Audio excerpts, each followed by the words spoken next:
They called it a war for freedom, a war to destroy fascism, crush racial supremacy, and liberate the oppressed. But in the small Lancashire town of Bamber Bridge, England, the contradiction was impossible to ignore, because the enemy, for a moment, wasn't wearing a swastika. He was wearing the uniform of the same army sworn to free the world. It's June 24, 1943. Night has settled over Bamber Bridge, a quiet village of red brick cottages and cobbled streets. On paper, this is just another sleepy English town nestled far from the front lines of the Second World War.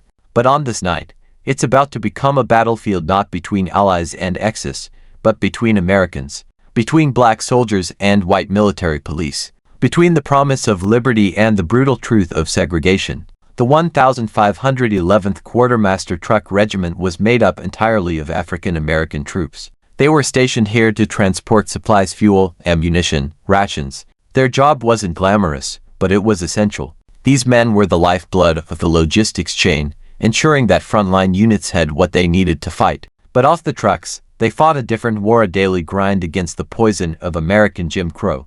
In England, they'd hoped for relief. And for a time, they found it, because the British didn't see them as inferior. To the villagers of Bamber Bridge, they were just Yanks, young men far from home, living under the shadow of war. They drank together in pubs, danced in the streets, shared meals, swapped stories. Children called them chocolate soldiers and chased after their jeeps. Old women knitted them socks. Young women invited them to dances. In the pubs of Bamber Bridge, signs were put up, signs that didn't say whites only. They said the opposite, black troops only. It was an act of rebellion, of solidarity, a middle finger aimed squarely at the American military's segregated policies. The British didn't want any part of that twisted system. They'd fought too many wars against tyranny to enforce it on their own soil. But not everyone agreed. The American MPs, the military police, were white, and they were there to enforce order. Their order, stateside rules, applied overseas. That meant black soldiers couldn't walk into the same pubs as their white counterparts, couldn't date British women, couldn't walk too freely, or laugh too loudly, or step out of line. To the MPs, discipline came before dignity. And on that warm June night, it all came to a head. Private Eugene Nunn, a black soldier, had been drinking at a local pub, a place where he was welcome. Until two white MPs walked in. They tried to arrest him. No charge, just for being there, just for being black, drinking a beer, on British soil. Voices rose.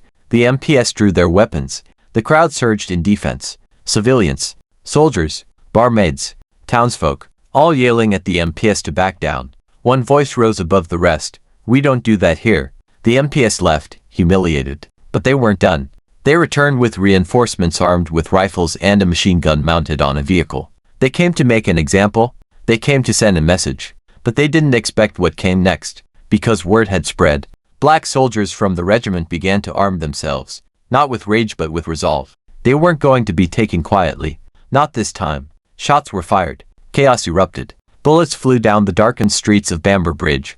Military police and black soldiers exchanging gunfire in an English town still lit by blackout lamps and wartime curfews.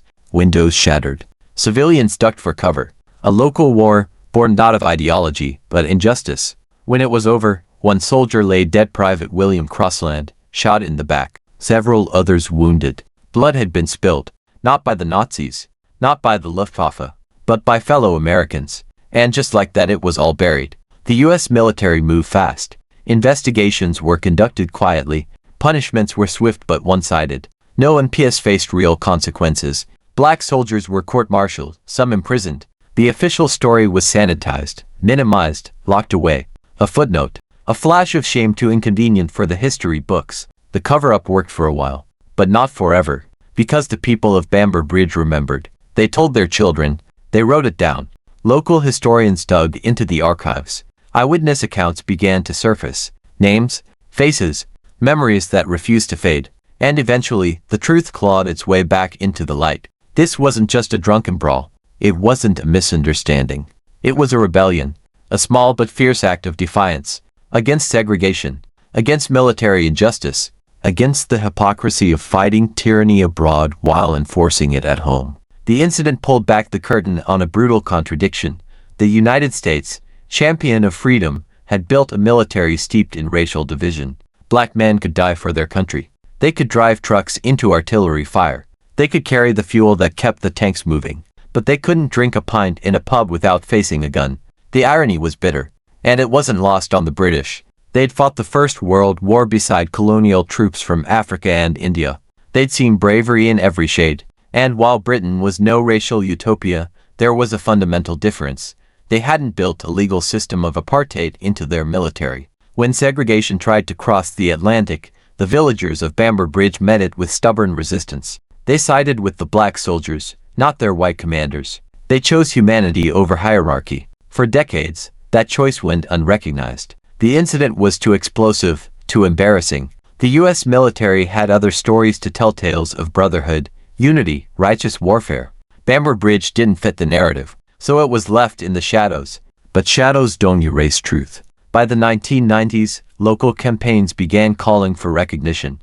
Plaques were installed, memorials held, the names remembered, the silence broken, and the soldiers, once branded as troublemakers, were reframed as what they truly were. Men pushed to the edge by injustice, who finally pushed back. And that's what makes Bamber Bridge unforgettable. Not because of the gunfire, but because of what it exposed. It stripped away the illusion that the war was purely noble and neatly drawn. It revealed that resistance doesn't always look like flags and speeches. Sometimes it looks like a mechanic from Georgia who's had enough. Sometimes it looks like a Lancashire bartender refusing to serve a white MP. Sometimes it's a civilian putting up a sign that says black troops only just to make a point. And sometimes resistance means returning fire. There's no easy way to reconcile this story with the polished version of World War II we're taught. It's not comfortable. It's not triumphant. It's raw. It's fractured. It's human. But it's real. And maybe that's why it matters more now than ever. Because even today, injustice still wears a uniform. It still hides behind rules. It still finds ways to justify its presence. And the temptation remains to bury the messy parts of history, to tell only the stories that flatter us. But Bamber Bridge is a reminder that ordinary people can say no. That truth doesn't need permission to survive. That sometimes, justice doesn't wait for policy.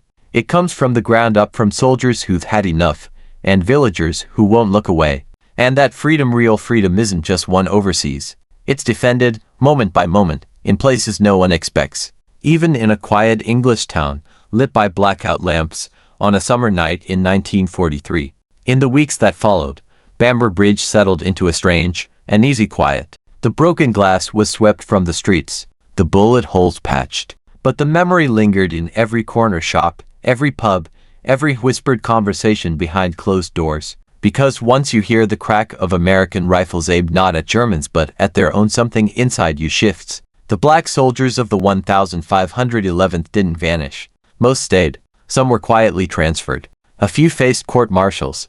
Punishments were handed down with an efficiency that felt surgical, targeted only at the men who dared to stand up. Not a single white MP was convicted of wrongdoing. Not one. Their reports painted the black troops as unruly, drunk, dangerous. Convenient lies written in official ink. But the villagers weren't fooled. They had seen what really happened. They knew who drew first, who escalated, who brought a machine gun to a disagreement about a beer. And they knew who died. Private William Crossland, 25 years old, a truck driver, shot in the back while fleeing gunfire from men wearing the same flag on their sleeve. No ceremony, no folded flag, just another name left out of the victory parade. He didn't die in France or Belgium or Italy. He died on English soil, unarmed, hunted by his own. And when the U.S. Army packed up their uniforms and sent home the reports, they didn't mention his name. They barely mentioned the town. But Bamber Bridge remembered. In the years that followed the war, old veterans returned to visit. Black soldiers who had survived the chaos of Europe remembered Bamber Bridge like a warm, defiant light in a long tunnel of humiliation. Some came back not for the landmarks or the history but for the people. For the pubs where they were treated like men. For the streets where they weren't followed or judged. For the town that stood with them when it mattered. One of them wrote in a letter decades later, "Bamber Bridge was the only place I ever felt like a soldier and a human being at the same time." Let that settle. Because that's the weight of what happened that night. It wasn't just a firefight or a breakdown of discipline. It was a flashpoint, a place where the illusion cracked, where black American soldiers saw clearly that the ideals they were sent to defend, freedom, equality, dignity, might not ever be handed to them, not even by their own country. So they reached for it themselves. And in that moment, everything changed. There's something haunting about it, isn't there? The idea that men in uniform, trained to obey, disciplined to follow orders, would reach the breaking point and choose rebellion. It takes more than courage. It takes desperation. A deep, suffocating certainty that silence is no longer survivable. And what makes it more haunting, more powerful, is that the people they expected to fear them, the British villagers, did the opposite. They didn't run. They didn't turn them in. They didn't side with the MPS. They stood with the outcasts. Think about the stakes. Think about what it meant in 1943 for British citizens under threat of German invasion, rationing food, mourning sons lost in bombings, to risk siding with Black Americans against the United States military. That wasn't just empathy. That was moral clarity. And it burned hot. It's easy, all these years later, to imagine World War II as clean-cut. Good guys versus bad guys. The greatest generation doing what had to be done. But Bamber Bridge shatters that illusion. Because in this quiet English town, the line between right and wrong didn't run between nations, it ran straight through the heart of the American army. And on one side of that line were MPS with badges and batons. On the other side were truck drivers and mechanics and cooks, black men treated as disposable, treated as a problem, treated as cargo to be moved, controlled, restrained, until they weren't, until they stood up. This is the part of history that doesn't make it into the textbook gloss, because it's messy, it's uncomfortable, it doesn't fit the mold. There's no ribbon ceremony for insubordination, no parade for defiance, but that doesn't make it less important. In fact, it makes it more so. Because while politicians debated liberty in marble rooms, these men lived its absence. Every day, in every assignment, every insult, every order to stand back and stay silent. And when the pressure finally exploded in Bamber Bridge, it wasn't out of nowhere. It was years of injustice packed into a powder keg, and someone lit the fuse. The military would like us to remember the discipline, the brotherhood, the medals. But what about the anger? What about the shame? What about the truth? Because the truth is, the United States Army was segregated by design. Black units were treated as lesser, given the worst equipment, the heaviest labor, the most dangerous supply routes. Commanders who couldn't lead white men were often dumped on black units like punishment. Promotions were rare, recognition rarer, and yet, they served. Thousands of black soldiers transported fuel under artillery fire, repaired tanks on the front lines, loaded bombs in frigid hangars, dug graves and carried wounded comrades across muddy fields. They fought not just Nazis but a system that told them they didn't belong. And sometimes, they fought back. Bamber Bridge wasn't the only incident.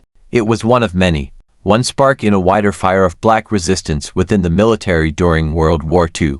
Mutinies, refusals, letters sent up the chain of command demanding justice. Sometimes dismissed, sometimes punished, but never forgotten, because those men carried more than gear.